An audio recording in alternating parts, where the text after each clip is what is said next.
श्री हरिवंश दोस्तों आज की वीडियो में हम जानेंगे ब्रज की रज की आखिर महिमा क्या है।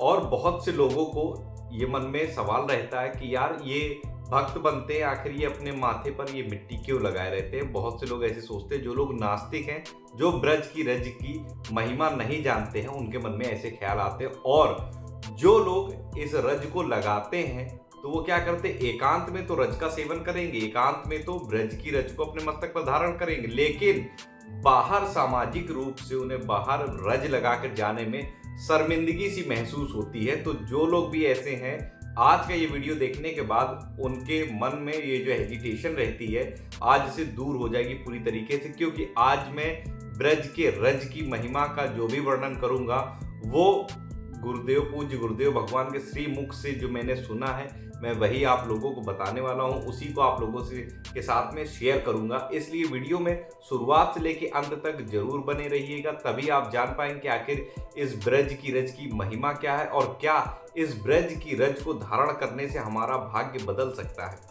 वीडियो अगर पसंद आए तो लाइक करिएगा, चैनल पर नए हैं तो लाल बटन को दबा के सब्सक्राइब कर लीजिए, बगल में जो बेल नोटिफिकेशन उसको प्रेस कर कॉल पे सेट कर दीजिए, ताकि आगे भी ऐसे नॉलेजेबल वीडियो जो अपडेट किए जाए इस चैनल पर उसकी नोटिफिकेशन सबसे पहले आप तक पहुंचे। तो चलिए वीडियो में आगे बढ़ते हैं। सबसे पहले आप ये समझ लीजिए कि अगर आप के जो भी पूर्व के प्रारब्ध है, यानी कि जो पूरे कर्म है जो आपको इस जन्म में भोगने हैं, अगर उनसे आप बचना चाहते हैं और हमारे प्रिया प्रीतम की कृपा प्राप्त करना चाहते हैं, आप ये चाहते हैं कि प्रिया प्रीतम आपके ऊपर ध्यान दे कि मेरा ये भी कोई भक्त है या कोई मेरा नाम पुकारता या मेरा चिंतन करता, तो उसके लिए ब्रज की रज का स्पर्श होना बहुत ज़्यादा जरूरी है। क्योंकि ब्रज की रज में इतनी महिमा है कि अगर ब्रज की रज आपके शरीर को स्पर्श कर रही है तो फिर यमुना रस रानी भी आपके ऊपर कृपा करेंगी, और यमुना रस रानी अगर आपके ऊपर कृपा कर देती हैं तो फिर सहज ही आपको प्रिया प्रीतम की कृपा प्राप्त हो जाएगी।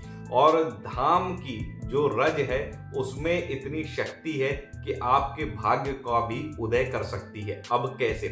ब्रज की रज जो हम लोग मस्तक पे धारण करते हैं, जैसे मैंने अभी कर रखी है, तो ये रज जब सूखती है धारण करने के बाद, उसके बाद जब ये झरती है हमारे माथे से, तो एक एक कण जो झरता है वो एक एक कण हमारे बुरे प्रारब्ध को मिटाता जाता है। और जो पुरुष इस ब्रज की रज को अपने मस्तक पर धारण करता है, स्वतः ही उसका भाग्य उदय होने लगता है। और जो पुराने प्रारब्ध होते हैं, जो पाप हमारे होते हैं, पाप कर्म होते हैं पूर्व जन्मों के भी, या इस जन्म में अगर हम प्रिया प्रीतम के शरणागत होने से पहले भी हमसे जो पाप बने वो भी हमारे धीरे धीरे नष्ट होते हैं अगर हम रज का सेवन करते हैं। अब आपको मैं बता दूं कि ये जो ब्रज की रज है 84 कोस की, इसमें प्रत्येक रज में हमारी स्वामिनी श्री लाडली जू के चरण चिन्ह पड़ चुके हैं, और उनके चरण चिन्ह को स्पर्श की हुई ये रज है। इसकी महिमा का जितना बखान भी किया जाए वो कम है, और मेरी ये जुबान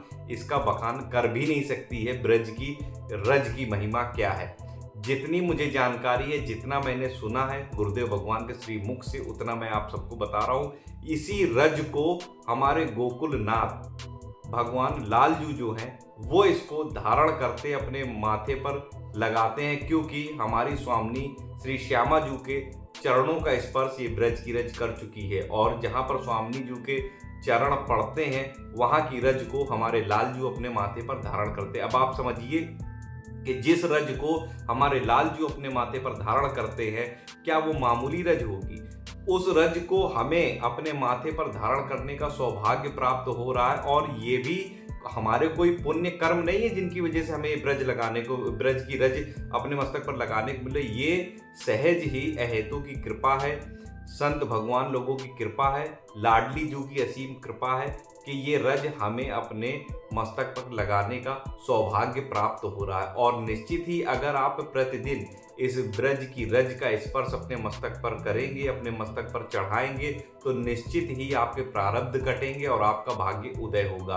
तो अगर अभी तक आप लोग ब्रज की रज का सेवन नहीं करते थे, ब्रज की रज का स्पर्श नहीं करते थे, धारण नहीं करते थे, तो आज से ही आप प्रारंभ करिए। अगर आपके पास ब्रज की रज मौजूद नहीं है तो आप इंस्टाग्राम पर मुझे कांटेक्ट कर सकते हैं। मैं धाम जाता रहता हूं, आप मुझे अपना एड्रेस भेजेंगे, कोरियर चार्ज आपको देना पड़ेगा, मैं ब्रज की रज आप लोगों को कुरियर कर सकता हूं। और अगर आप जा रहे हैं धाम तो ब्रज की रज जरूर आप लीजिएगा, क्योंकि पहले मैं भी, जब मुझे जानकारी नहीं थी और मैं भी धाम जाता था, तो मैं भी ब्रज की रज कभी ना लाया ना मैंने धारण की। लेकिन जब गुरुदेव भगवान के श्रीमुख से मुझे ये जानकारी प्राप्त हुई कि ब्रज की रज की महिमा क्या है, तब से आज तक प्रतिदिन मैं अपने मस्तक पर ब्रज की रज धारण करता हूँ और अपने शरीर पर भी मलता हूँ ब्रज की रज को। क्योंकि ये ब्रज की रज की महिमा ही ऐसी है कि श्री जी के चरणों का आश्रित अगर आपको बनना है, आप चाहते हो कि आप पूर्ण रूप से शरणागत हो जाओ हमारी श्यामा जू के, तो ये ब्रज की रज का स्पर्श होना बहुत ज़्यादा जरूरी है। यही हमारे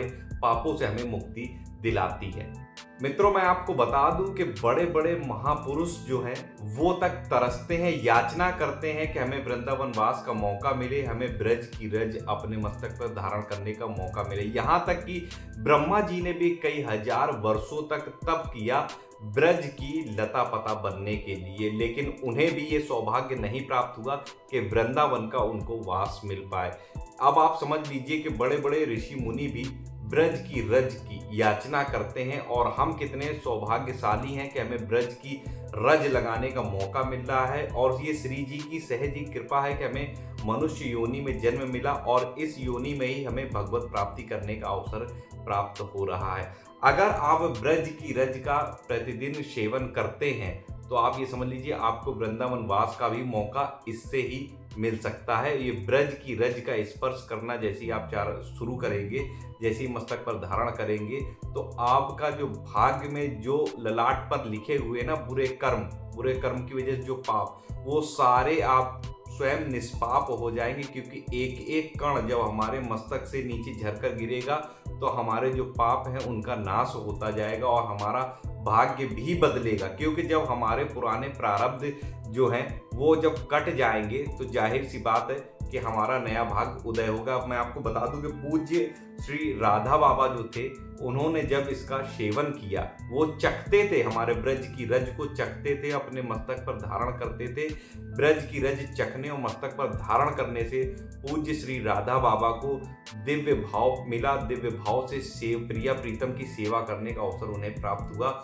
उसका कारण ही यही ब्रज की रज है। इसलिए ब्रज की रज को धारण करने में बिल्कुल भी संकोच आप लोग ना करें। जैसे एक सौभाग्यवती स्त्री अपने मांग में अपने पति के नाम का सिंदूर भरती है, उसी तरीके से ये ब्रज की जो रज है और जो हमारे लालजू के श्रृंगार में जो चंदन का इस्तेमाल किया जाता है, वो जो चंदन ललाट पे लगाया जाता है, और ब्रज की रज, ये दोनों चीज़ें, तो हमें ये समझना चाहिए कि हम कितने सौभाग्यशाली हैं कि हमें लालजू का श्रृंगार किया हुआ चंदन और ब्रज की रज अपने मस्तक पर लगाने का मौका मिल रहा है। यही हमारी पहचान है कि हम लालजू के हैं, हम उनके दास हैं, हम उनके आश्रित, उनके शरणागत हैं।